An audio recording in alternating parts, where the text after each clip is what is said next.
Knights of the Old Republic, often abbreviated to KOTOR, was a series of 2 games released in the early 2000s. I'm not going to waste your time here. If you want me to tell you which Knights of the Old Republic game I think is better, it's the first one. You might disagree with that, and I get it, I do. I think they're both great games, but KOTOR 1 is the GOAT. For me, personally. My goal with this video isn't to rate either game. It's to discuss them. Despite being my favorite, I think KOTOR 1 is a far safer, more formulaic game than KOTOR 2 is. But it is because of this formula, this adherence to structure, that it works so well for me. And I'm gonna try to show you why over the course of this video. If you disagree with me after you hear me out, let me know. I'm really interested to hear any thoughts you might have about these games. I'm going to try to be light on spoilers in this video. I won't touch directly on the big spoilers for KOTOR 1, but I will discuss the ending of KOTOR 2, though I don't think it matters quite as much for that second game. Anyways, with that out of the way, here is an exhaustive comparison of KOTOR 1 and 2. The KOTOR games are widely held to be the best Star Wars RPGs. They are also the only Star Wars RPGs. When you filter out MMOs and mobile games, you're basically only left with KOTOR. Despite my better judgment, I do enjoy Star Wars. And I think a lot of that enjoyment comes from me playing these RPGs back when I was just a little boy who didn't know that it was a bad idea to point at someone in a Jersey Mike's and ask them why they sound like Newt Gunray. Nostalgia, especially for the first KOTOR game, is a big reason why I revisit them at all. I don't think I'd really recommend either game to anyone if they didn't like Star Wars. Sure, they're good games in their own right, but with how many good RPGs there are, especially modern RPGs, the KOTOR games are pretty low down on the list. But, like I said, when it comes to Star Wars games, and especially Star Wars RPGs, you really don't have many options, so these games jump to the top of the list instantly. Before we really talk about what's inside these games, I think it's worth discussing the circumstances around their creation. The first KOTOR game was made by BioWare in 2003, a studio which would later go on to make the Mass Effect and Dragon Age games.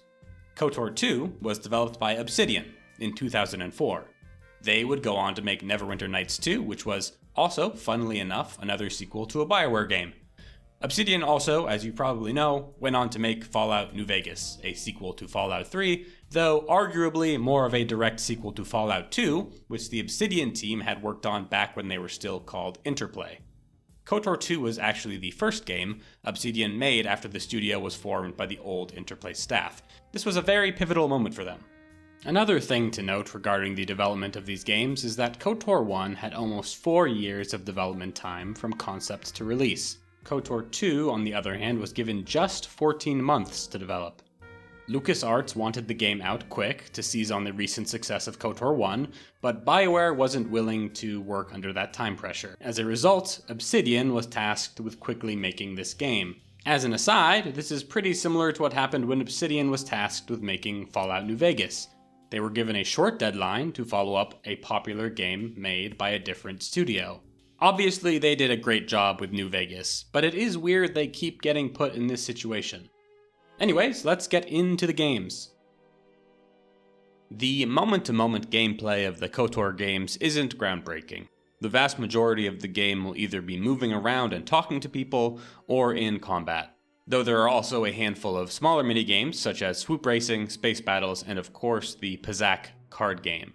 One thing that can trip people up is how the combat in these games work. While the game's combat can appear to be occurring in real time, they're actually running on a turn-based action engine similar to early BioWare titles like Baldur's Gate 1. If you've played a game like Dragon Age Origins, where things look like they're happening in real time but actually everyone is taking turns, it is sort of like that. The combat system in these games are closely modeled after Dungeons & Dragons. All of your combat actions involve the computer rolling a d20 for attacks, adding a modifier, and then comparing it to the defensive stats of your opponent. For the most part, each character involved in combat will take turns taking actions until the encounter is over. This means that your moment-to-moment skill expression matters much less than knowing how to build your character. Even on normal difficulty, if you have a bad character build, you can find yourself getting stuck on certain boss encounters or fights. There's no respec system, so if your build is really terrible, you might want to restart or drop the game altogether. Fortunately, most fights you can cheese with a combination of save scumming, landmines, and kiting, even if your build isn't coming together. On the topic of builds, both games start immediately with character creation. There's no cutscene before it, you are immediately making your guy. Both games make you choose an archetype from the start. The 3 archetypes are more or less broken down into someone who focuses on combat, someone who focuses on skills, and a blend between the two. In KOTOR 2, you choose what type of Jedi you are. That is broken down into a character focusing on using a lightsaber, someone focusing on force powers, or a Jedi that uses a balance of both. After that, you choose skills, feats, appearance, and a name, that sort of thing.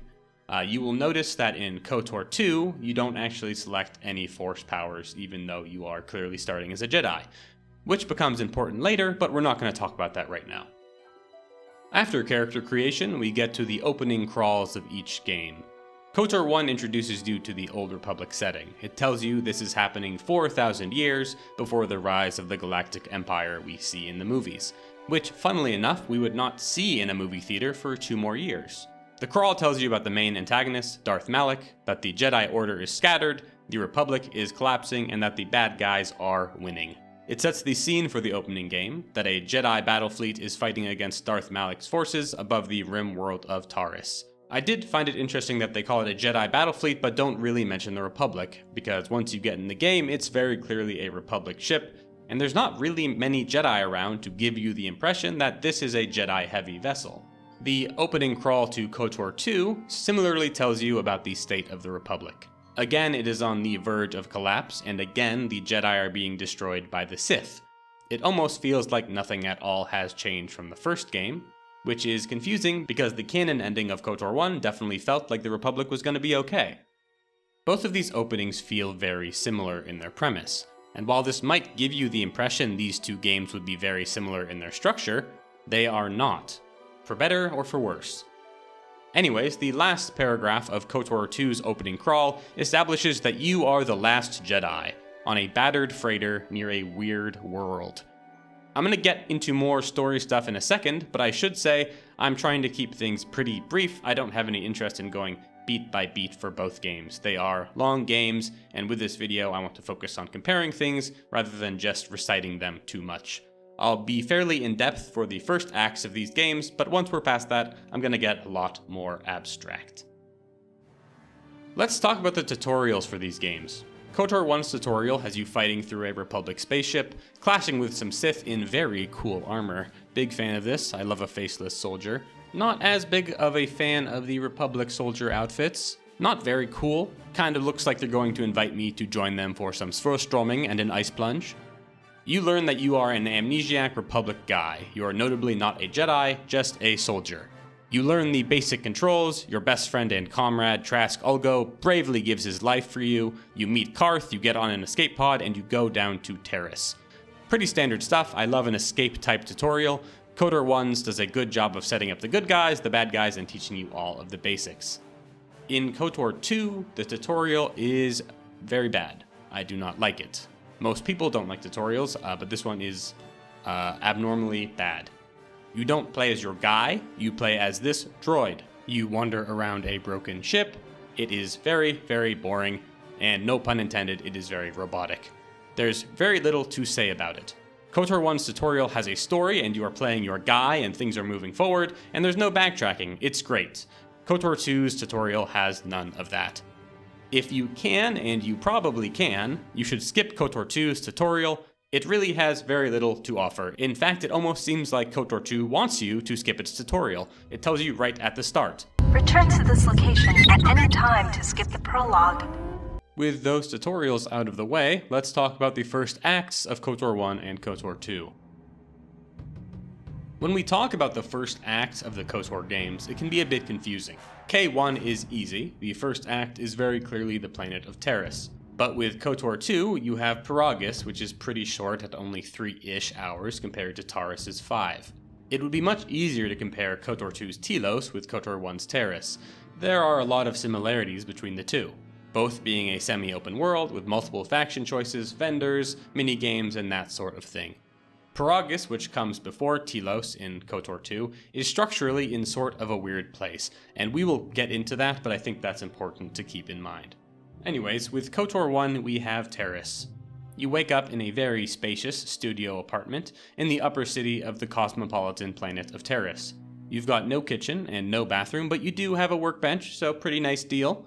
Your companion Karth is here, and he catches you up on the situation. Terrace is under martial law by the Sith. He says you need to find Bastila Shan, a Jedi, and once that's done, you two should get out of here. And that is what you do. You eventually come to a fork on the road in Terrace where you either choose the bad gang to help you escape, or the good gang, and that will propel you to the ending of Terrace. This is a structure you are going to see a lot in both of these games. More or less every location's story arc is going to involve you allying with one of two factions to accomplish your goals. Those two factions are typically either the good guys or the bad guys. Sometimes it is more nuanced, but that is pretty rare. Terrace is my favorite part of either of these games. It has a lot you can do. Pizzac, swoop racing, arena fights, bounty hunting, and even racism. It's the most fleshed out location, and you can really feel how much thought and work went into it. It's a great intro to the game and to this series as a whole. I think this planet does a uniquely great job of showing the antagonists, the Sith, as a governing body. They're not just attacking you on sight, you actually get to interact with them. You see them really inhabiting the world, and you even get to dress up as one of them and personally experience how people react to you. It's a really excellent way to get you intimately familiar with the antagonists before they're overtly hostile to you. As you progress through Terrace, you recruit 5 additional companions, all of whom are woven into the plot of this planet very closely. Their addition to your party all feel seamless and well placed. After all of that, you eventually leave Terrace. You don't get to go back like other planets because something happens. Something bad. KOTOR 2, you start on Paragus, a very spooky asteroid mining station in the middle of space. You awake alone, but shortly discover a weird old woman who is very enigmatic and very well voice acted. Coming from KOTOR 1, where the voice acting can be a bit flat, this lady was a very nice surprise. You can immediately tell that they are trying to do something very different here. Kreia does not easily fit into the typical archetypes you might have found in KOTOR 1. Kreia gives you some cryptic guidance, you meet up with your second companion Atin, he's like if Karth was a bad boy, and you proceed through Paragus. Like with Terrace, you want to get off Paragus, but Paragus is a very different location. It has no people on it except for your companions. That's because everyone has been killed. Paragus is very spooky, it is not clear what's going on. It helps KOTOR 2 set itself apart from KOTOR 1 immediately. Terrace in KOTOR 1 immediately confronts you with a larger galactic situation with the Sith and the Republic and all of that. KOTOR 2 on Paragus puts you in something much smaller. You're not learning about the world so much as you are learning about yourself and the companions you are trapped with. You learn that you are a Jedi, but you don't have your lightsaber or your powers really. You slowly regain your powers over the course of Paragus. Kreia will guide you through that, as she herself seems to be some sort of Jedi or other Force user. A lot is thrown at you here on Paragus. You learn that you had been kidnapped off of a Republic ship. There are some HK assassin droids after you for some reason. You encounter some Sith that show up to kill you. You meet Darth Sion who cuts off Kreia's hand, and then you get out of there. I've got to mention it, but the game makes you play an extended section as T3M for the droid. I'm not talking about the tutorial, this is a second distinct droid section, and man, do I hate it when I don't get to play my character in these games. We will talk more about this, I promise you. Anyways, much like Terrace, Paragus blows up after you leave it. You cannot return, not that there was anything to return to, really. Paragus in general gets very mixed reviews from other people. It's slower, more restrained, and devoid of actual humans you can talk to, and that bounces a lot of people off KOTOR 2. I kinda get it. It can feel like a bit of a slog, you don't get much opportunity to roleplay as your character, but I do think it does a pretty good job of setting up the complex story that KOTOR 2 wants to tell. Whether or not it delivers on this setup is another matter entirely, and we will talk about it. In each game, after our respective introduction planets, you get sent directly to a second planet. In KOTOR 1, this is Dantooine, where you become a Jedi. The Jedi training on Dantooine is the perfect lead-in to our second act, where we discover these enigmatic star maps, and get to hunting them down to stop the evil Darth Malak.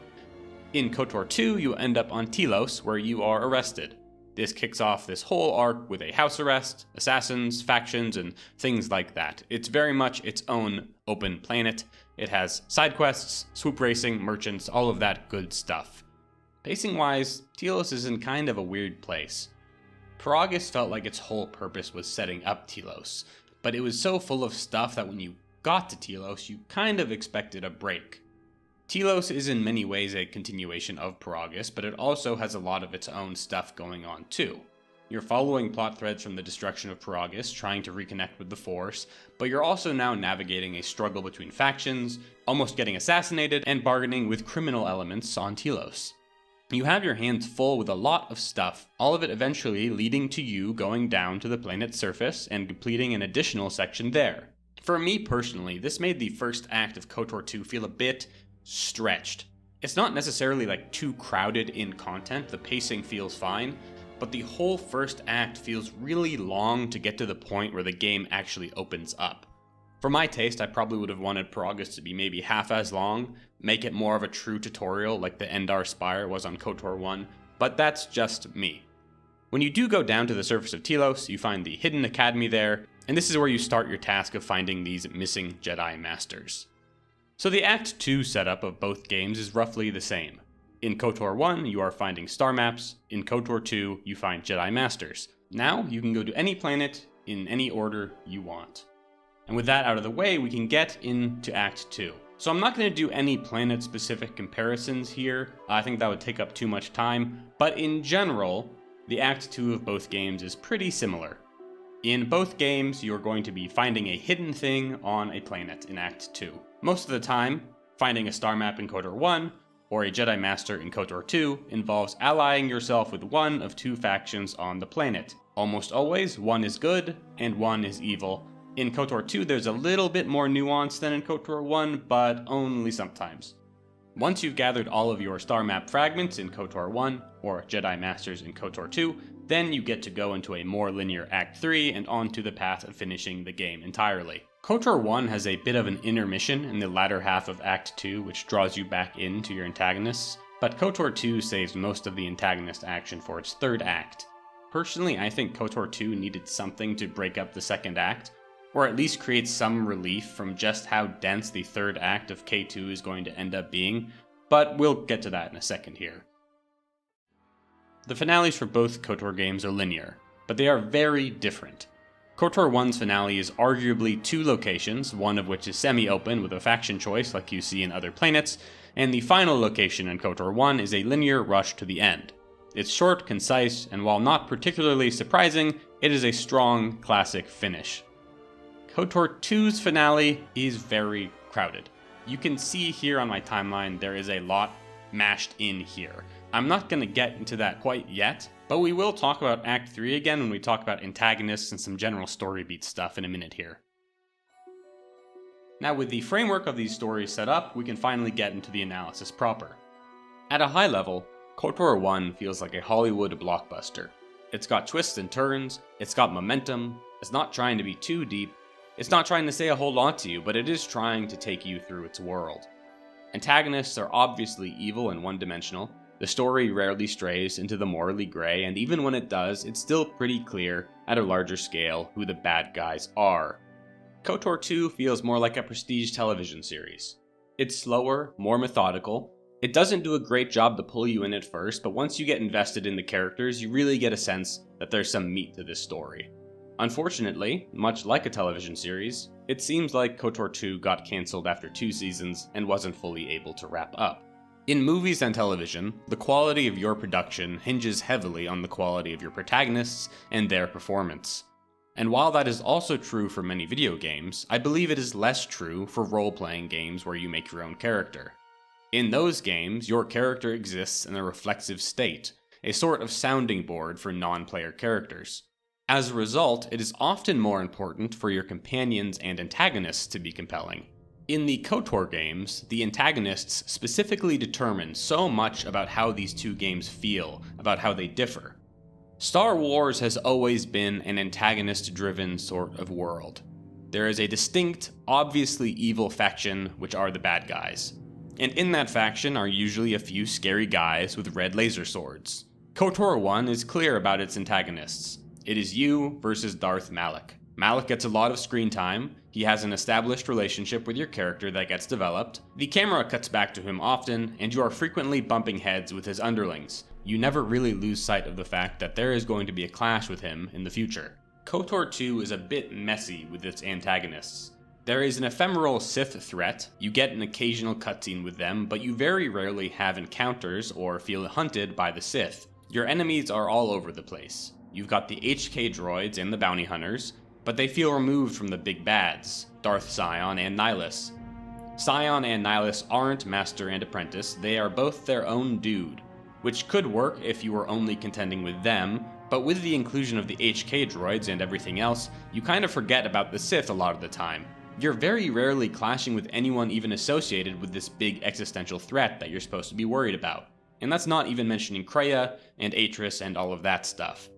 This makes the story somewhat confusing.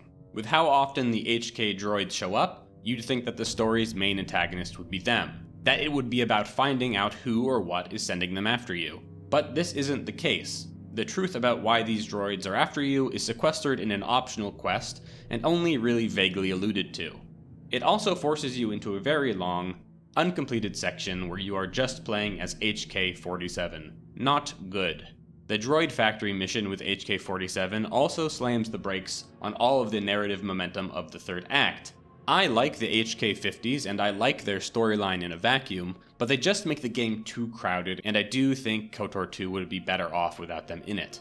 I mentioned Kreia earlier in this section, and it may surprise you, if you haven't played this game, to learn that she is the actual final boss. It's not fair to say she's been pulling the strings all along, but she has been stringing you along, in a sense. If you cut out all the fat from this game, and it was focused on just the relationship between you and your mentor figure Kreia, I think it would be genuinely incredible. You are constantly traveling and interacting with Kreia. The connection between you and her is the strongest relationship in the game.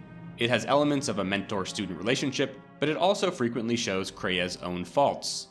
It is very confusing to me that there are so many other antagonists and storylines that you have to contend with, instead of focusing more on Kreia and you. It feels more and more as the game goes on that she becomes less relevant, until the end where she suddenly just becomes the focal point again. It's common knowledge that KOTOR 2 was rushed. Obsidian was given barely over a year to get it out, and in many ways this is surprising to me. Not just that it was rushed, but that it was rushed and they took the approach they did with the overall game. They set up so many plot threads in the beginning that I don't think even a studio with more time and resources could have cleanly wrapped the game up. If I knew I had only a year to make something, I would approach it very conservatively. Less characters, less antagonists, less locations, and a straightforward story. KOTOR 2 doesn't feel like a game that they knew they had a short time to make. It feels like a game that in the planning phase, they thought they had years to make. Like they got the news about this timeline when they were too deep into development to avert course. But I can't find any evidence that this was the case, and that really makes me wonder, why do something so ambitious if you don't have the time to deliver on it? Why all of these antagonists? Why all of these story threads? Why all of these perspective shifts? There's also something to be said about how the main antagonists of these games are woven into the main story as well. In KOTOR 1, you are bumping up against the Sith all the time, and not just in the occasional ambush. Taris is a planet occupied by the Sith, as is Korriban, and on Manon you actually get to see the Republic and Sith interacting in a forced neutral zone, which really keeps them at the top of your mind. In KOTOR 2, there's almost no situation where you see your antagonist's effects on the world until the end. Up until the third act, they are just the occasional assassins who are implied to have been following you. By the time you show down with any of the antagonists, it doesn't really feel meaningful. Sure, Darth Nihilus is cool looking and mysterious, but no matter how many times Visas tells you that he eats entire planets, you don't really feel it. It's telling instead of showing. All he does is look scary on a spaceship, and you never really feel his influence. This dynamic is almost flipped with the HK droids. You're running into them on just about every planet, but their actions are rarely referred to by other characters or framed in the broader context of the story. Furthermore, both the Sith Lords and the HK droids feel completely divorced from your primary quest of gathering the Jedi Masters. Looking for the star map in KOTOR 1 gives you a strong impression that your mission is building towards a confrontation with Malak, but in KOTOR 2, it's much harder to relate assembling these Jedi Masters with the larger structure of the game as a whole. This story structure decision in KOTOR 2 does eventually make sense in retrospect if you view the story as being about you and Kreia instead of about you versus the antagonists, but not enough focus and care is given to establish this as the real focal point of the game. If I had to theorize, I'd guess that the droids and Sith Lord antagonists were actually meant to feel more secondary, that they existed to further the relationship between you and Kreia, not necessarily for them to be completely fulfilling in their own right. Unfortunately, I don't feel like this was accomplished. Either Kreia didn't have enough of a focus in the story, or these other antagonists were given a little too much time, so I expected more from them. I'd like to pivot a little bit and talk about Jedi. As we saw in character creation, KOTOR 1 has you start as a mostly normal dude, whereas KOTOR 2 immediately lets you know that you are a Jedi, though you don't start the game with any powers, but you do get them pretty soon, so it's not a huge point of tension. In KOTOR 1's case, you basically know you're going to become a Jedi at some point. It's Star Wars, that's just kind of what you do with it. This is something to look forward to. Your awakening to the Force is gradual, and the payoff with your Jedi training is really cool. The training parts of a video game are often overlooked. Usually they are bundled into tutorials, but I feel like having them be a distinct thing narratively is really slept on. Most games nowadays, if they do give you a special power later on, don't seem to really dwell on it very much. They just say, "Whoa, you're a natural," and then move on. The Jedi training section in KOTOR 1 isn't really that in depth. Like, Dantooine as a whole took only like 3 hours tops, with training not being any longer than maybe 30 to 45 minutes. But the fact that they let your entry into the Jedi take up time really helps pull you into the narrative. It makes you feel special, and it also pays off in a big way later. KOTOR 2 obviously doesn't have a training section like this. You are already a Jedi. And I don't think KOTOR 2 needs a training montage or anything like that. I think a large moment of peace in KOTOR 2 would undercut the chaos of the narrative, and it might be weaker for it.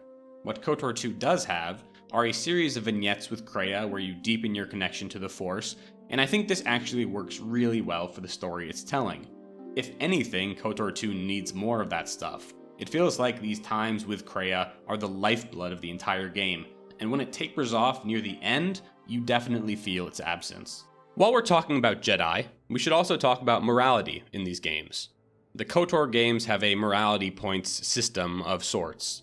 Unsurprisingly, they are called light side and dark side points, with the light side corresponding to selfless heroism and the dark side corresponding to selfishness and cruelty. These points track your overall morality and give you an affinity with certain powers and equipment, and they also determine if you look scary or nice in the character screen. Your alignment doesn't lock you into a particular ending or force you to make certain decisions. For the most part, it's just flavoring. In KOTOR 1, I think this is fine. It's a pretty classic black and white story that isn't really trying to make you reflect on the nature of good and evil. KOTOR 2 is a different story. It's another instance of the complicated, nuanced nature of KOTOR 2 working against its other components. Kreia, your mentor figure, will frequently comment on any alignment choices you make. Regardless of whether it's good or evil, she will challenge you on why you made that decision. She does bring up some interesting commentary on these often extreme binaries of selflessness versus cruelty, and she clearly advocates for a much more morally gray view of the world. Now, I'd be a fool to say that Kreia is the mouthpiece for the views of the game developers. There are clearly times when she contradicts herself or is just obviously wrong.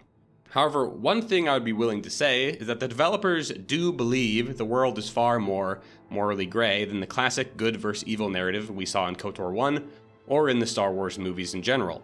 Because KOTOR 2 is more directly contending with these questions of objective morality, there is a sort of friction between the narrative and the actual systems in the game. Obviously, objective morality is almost impossible to judge in real life. But if every action in real life gave you good guy or bad guy points, it would be very, very easy to judge good versus evil. Bringing this back to KOTOR 2, we come across a sort of diverged path when we judge how the game handles this ludonarrative dissonance. On the easy path, we can say that the morality system is actively at odds with the story, that they included the dark and light side points because the first game had them and players liked them. If this is the case, the game is less narratively coherent because of it. But given everything we know, this is probably the most likely scenario. But there is another path, and bear with me here. This morality system is meant to represent your attunement to the Force. Those dark side and light side points represent your affinity with either pole of this energy. If you're a good guy, you can heal people and make your friends run faster. If you're a bad guy, you can choke and electrocute people. The easy answer is that the Force is objectively right about what is good and evil, that there is no real moral gray area. If you're a good person, you will know it, your background will be blue and white. But what if we don't think about the Force as an axiomatic truth of the universe? What if we look at the Force as a character with its own biases and influence? What if the Force is an oppressive presence that is manipulating us into thinking certain things are always good, and certain things are always evil? If we take this approach, then a lot of KOTOR 2's meditations on morality, especially Krea's, makes sense. It also explains, in narrative, why your character is so often forced into choosing between two binary extremes. It's not that the story couldn't come up with a nuanced decision, but rather that you are being manipulated by the Force itself. In the long run, this would actually explain a lot of Krea's motivations as well. Her ultimate goal of destroying the Force doesn't seem evil, it seems freeing. This game is a prequel, and we know what happens when the Force stays the way it is. Good and evil trade places over and over again, and it's an endless war. What if it didn't have to be that way? What if you could kill the very thing perpetuating the cycle? Unfortunately, the way the game is actively written refutes it in a way. Your player character, as the narrative points out, is unique in that you aren't influenced by the Force like others are. So really, it is just your character making these binary decisions, which is disappointing given how much potential I feel lies in the other path, if you were the only one who could really make choices. If the developers did intend for this to be the case, it must have fallen apart once they had to actually structure the game's narrative. I don't think they're wrong for that necessarily. Trying to break the chains of good and evil in a game like this and a universe like Star Wars might just be an impossible task, especially with the limited time they were given to develop it. You might hate me for this, but I feel like KOTOR 1's character companions are pretty tropey and generic. You've got a street-smart kid, a stuck-up Jedi prodigy, an annoying soldier guy, a Wookiee, an unfinished Jedi character, a gruff mercenary guy, everyone's favorite assassin droid, everyone's favorite astromech droid, and a cool morally gray Jedi guy. I like Jolee, he's got nuance. Most of these characters being sort of generic, I don't think is a bad thing. If anything, I think it works in the game's favor. KOTOR 1 is emulating the classic tropes of this medium, and it feels very Star Wars-y because of it. KOTOR 2's companions are a lot better written, and I think their voice acting is really great as well. People give Krea a lot of credit, and they should, but I feel like they overlook Bao-Dur. His line delivery, his timbre, and everything, it's just so unique. It's emotional, but it has this simmering intensity under it that I've never really heard anything quite like. It really works for me. I hated them. I wanted to destroy them. To give them the mercy they gave the people they conquered. The other companions are a mixed bag, but most are good. Atton, while very Karth-like, develops well over the course of his story arc. Visas and the Handmaiden are great foils to each other, even if they can come off a bit harem-like. HK-47 delivers a great, funny performance as always. Goto is a very unique and interesting droid companion. Mandalore is still a gruff guy. Hanhar and Mira are just kind of there, and T3M4 is still himself. While KOTOR 2's companions are definitely more nuanced, their nuance is ultimately the downfall of most of them. At first, their depth and co-interaction is incredible, but once you get about halfway through the game, it becomes extremely clear that their storylines just weren't finished. The questions you have about most of them fail to be answered or expanded upon in a satisfying way. If they were shallow characters from the get-go, it probably wouldn't sting as much. In KOTOR 1, most of the characters aren't super fleshed out, so you know what to expect from the start. In KOTOR 2, though, there's a whiplash where at first you are blown away by the depth and interaction of these characters, and then it just runs out for most of them. The issue with KOTOR 2's companions is further exacerbated by a handful of sections where you are forced to play as them, oftentimes solo. Now, when I play an RPG where I make my own character, I am primarily interested in playing that character. I signed up to roleplay this one guy, and that's what I'm here for. If my party member has some issues they need help with, I'll help them out, but my guy is the one doing it. in the way that my guy chooses. If there's a decision that my companion needs to make, they should make it themselves. If they want my advice, I'm here to help. But if you switch my perspective in a role-playing game entirely to another character, all of a sudden, I'm not role-playing my guy, which is already kind of a bad place to be. If I'm not playing my guy and it's in a linear section, that's even worse. And if I'm not playing my guy in a linear section with a character I do not enjoy playing and would not bring in my party, that's a lot of compounding factors. KOTOR 2 does this a lot. It does this on Paragus with T3, it does it on Telos with the Protocol droid, although that one is kind of short and funny, so I give it a pass. It does it on Nar Shaddaa a lot. You play as T3, you play as either Mira or Hanhar, you play as Atten, and then you have 2 sections with alternate parties, neither of which contain your character. It does this on the surface of Telos with the Handmaiden in a really, really frustrating fight. It has an entire planet with just HK-47, it does it on Dixun with an alternate party, and it does it on the very final planet multiple times between multiple characters. And almost every time it makes you do this, I really hate it. I get what they're going for. In a movie or a TV show, you're cutting between the A plot and the B plot, seeing what other characters are doing. But that structure just doesn't work for me in this interactive medium. It makes me feel like I'm not really making any decisions. It's just making me sit through tedium with characters I often don't want to play, and even when I do like the character I'm playing, it's actually compromising the personality of that character by making me play them. You don't really get to experience the character, because instead of them being themselves, it's you in control. They don't really get any voice-acted lines that you can choose from. Their personality doesn't really come through, you're just kind of puppeting them, if that makes sense.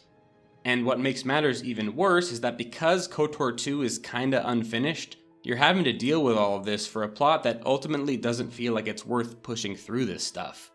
KOTOR 1 has a single, notable section where you are forced to play as another character. It is plot essential, it is short, it is sweet, and it doesn't overstay its welcome. I wish KOTOR 2 had done the same thing.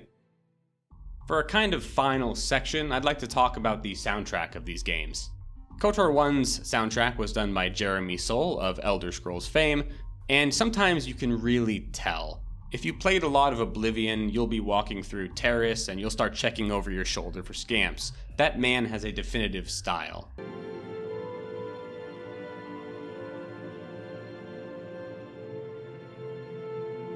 KOTOR 2's soundtrack was made by Mark Griskey.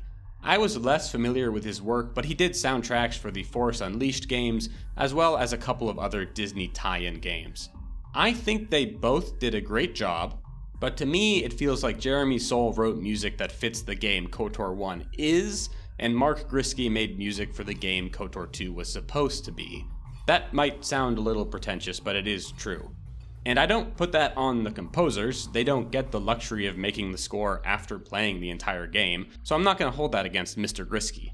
I'm not going to pretend I'm some big music head, and I am definitely not qualified to say which soundtrack is better objectively, but purely from a comparison stance, I would say that Jeremy Soule in KOTOR 1's soundtrack has the brass instruments serving more as flavoring for his arrangements, where Mark Griskey is more likely to lead with brass and have it be the main feature of his songs. This results in KOTOR 2 having a more Star Wars feeling soundtrack, reminiscent of John Williams' original score, but like I mentioned, this kind of works against the game for me because KOTOR 2 is trying to be subversive of the classic tropes of Star Wars. As a whole, it feels like KOTOR 2's soundtrack, while competent and quite good, doesn't match the feeling the player is having during the game. I'm gonna put on my tinfoil hat here and theorize that the reason I feel this way is that Mark Griskey wrote these pieces with the objective of fully capturing the situations they were arranged for. This means composing with details in mind that the player might not know. For example, if you're on a planet with a brewing civil war with these sinister undercurrents, Mark knows what's going on and he's including those sinister vibes in the undercurrents of the music. This might prompt the player to say, this music isn't reflecting exactly what I'm feeling here. There's a bit of discordance, it's making me ask some questions. Whereas in KOTOR 1, I feel like the music is matching your feelings. It's not creating questions through its clash with what's happening, and personally that works much better for me. It is along for the ride with you, feeling what you're feeling, elevating what's on screen instead of trying to tell its own story. It might be that I have a brain the size of a pea, but I like when the music isn't getting in the way. when it's working with me instead of having its own objective, but I could be wrong about that. If you disagree, let me know. If someone came up to me and said, KOTOR 1 is my favorite Star Wars game, I'd give them a handshake and say, hey, yeah, me too, super solid game. Loved the twist, don't tell Brian, he doesn't know about it, he still hasn't played. If someone came up to me and said, KOTOR 2 is my favorite Star Wars game, I'd get excited. I'd sit them down on my couch and ask, okay, tell me more. And we'd talk for hours about that game. Even though I don't love KOTOR 2, it is a game that is full of stuff. It is a game that swung for the fences in every category. It has a lot of mistakes, but by God is it trying. Almost no part of that game feels like they tried to play it safe. Obsidian looked at a game they had to make in 1 year and decided to surpass the first game in every category. More characters, more interaction, more mechanics, more set pieces, more powers, more everything. It's admirable, but I think their ambition really hurt this game and this series. I don't think they should have phoned it in and gone completely formulaic, but I think they should have focused on really delivering on one of their innovations or ideas instead of going for all of them.